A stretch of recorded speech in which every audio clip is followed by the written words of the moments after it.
কাশীপুর বিধানসভা কেন্দ্রে তৃণমূল কংগ্রেস প্রার্থী সৌমেন বেলথুরিয়া ইতিমধ্যেই গ্রামে গ্রামে পাড়ায় পাড়ায় গিয়ে নির্বাচনী প্রচার শুরু করেছেন। আমরা আজকে এই মুহূর্তে উপস্থিত হয়েছি কাশীপুর ব্লকের লোহড়ি গ্রামে এবং এখানে আমরা যে ছবি দেখতে পাচ্ছি যে সৌমেন বেলথুরিয়া তৃণমূল কংগ্রেসের প্রার্থী, তিনি কিন্তু গ্রামে মানুষজনের সঙ্গে মিছিল করে প্রচার সারছেন। আমরা তার সঙ্গেই কথা বলবো।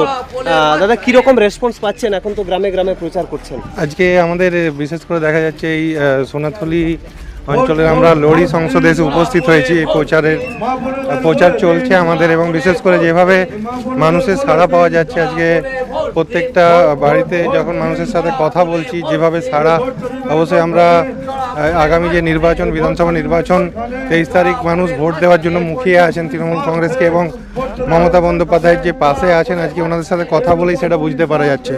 কয়েকদিন আগেই তো মমতা বন্দ্যোপাধ্যায় সভা করেছেন আপনার সমর্থনে, তারপরে কর্মীদের মধ্যে কেমন উৎসাহ পাচ্ছেন? অবশ্যই দিদি যখন সভা করেন তখন একটা আলাদা উৎসাহ তো কর্মীদের মধ্যে জেগে ওঠেই। তাই যেভাবে সভা সফল হয়েছে এবং যেভাবে মানুষের ভিড়, কর্মী সমর্থকদের, কর্মীরা উৎফুল্ল হয়েছেন এবং তারা মাঠে মাঠে নেমে গেছেন গ্রামে গ্রামে প্রচার করার জন্য। দেওয়াল লিখন থেকে শুরু করে আজকে নির্বাচনের যে প্রক্রিয়া আছে পুরো প্রক্রিয়াতে তারা নেমে গেছেন।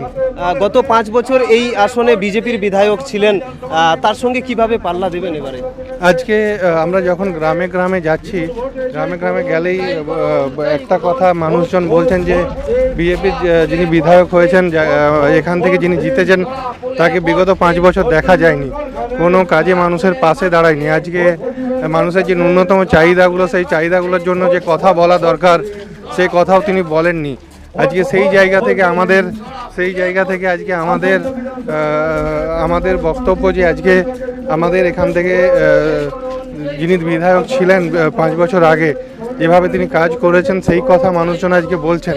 তাই আমাদের পুরো বিশ্বাস যে এবারে একদিকে যেমন বিধায়ক যিনি কাজ করেননি, আর একদিকে আমাদের পঞ্চায়েত সমিতি যেভাবে কাজ করেছে, আমাদের জনপ্রতিনিধিরা মানুষের পাশে থেকেছে, এবং তার সাথে সাথে আজকে মানুষ এর জবাব দেওয়ার জন্য মুখিয়ে আছেন। কত ভোটে জয়ী হবেন বলে আশা করছেন? মানুষের আশীর্বাদ আমাদের সাথে আছে। এমন না যে নির্বাচন বলে আমরা প্রচার করছি, যে নির্বাচন বলে আমরা বেরিয়েছি গ্রামে গ্রামে।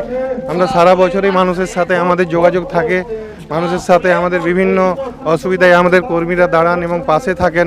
তাই অবশ্যই মানুষ আমাদের আশীর্বাদ করবেন, এটা আমার বিশ্বাস। আপনারা শুনলেন, আমরা কথা বললাম তৃণমূল কংগ্রেসের প্রার্থী সৌমেন বেলথুরিয়ার সঙ্গে, এবং তিনি এখানে গ্রামে গ্রামে নির্বাচনী প্রচার সারছেন। আমরা তার সঙ্গেই কথা বললাম। তবে আগামী 23 তারিখে রয়েছে বিধানসভা নির্বাচন, এবং সেখানে কি ফল হয় এখন সেটাই দেখার। গত বিধানসভা নির্বাচনে এই আসনটি কিন্তু বিজেপির দখলে গিয়েছিল, তার আগে কিন্তু এই আসনটি তৃণমূলেরই ছিল। এবার কি সেই তৃণমূল কংগ্রেস তাদের নিজেদের মাটিকে আবার ফিরে পেতে পারবে? যদিও জোর কদমে প্রচার চালাচ্ছে তৃণমূল কংগ্রেসের প্রার্থী এবং অন্যান্য নেতা কর্মীরা।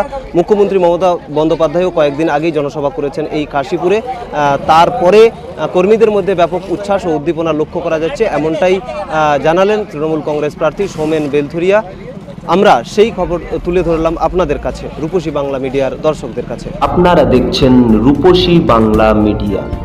এখন একটা ছোট্ট বিরতি, ফিরে আসছি বিরতির পর। পুরুলিয়ায় পাত্রপাত্রী যোগাযোগের একমাত্র বিশ্বস্ত প্রতিষ্ঠান বিবাহ পরিচয়। আপনার মনের মতো জীবনসঙ্গী খুঁজতে পাশে রয়েছে বিবাহ পরিচয়। তাই আর দেরি না করে আজই যোগাযোগ করুন বিবাহ পরিচয়। Municipality commercial complex, 2nd floor, Chaibasa road, opposite PWD office, Purulia. Mobile নম্বর 9232440272। ফিরে এলাম বিরতির পর। আপনারা দেখছেন রূপসী বাংলা মিডিয়া।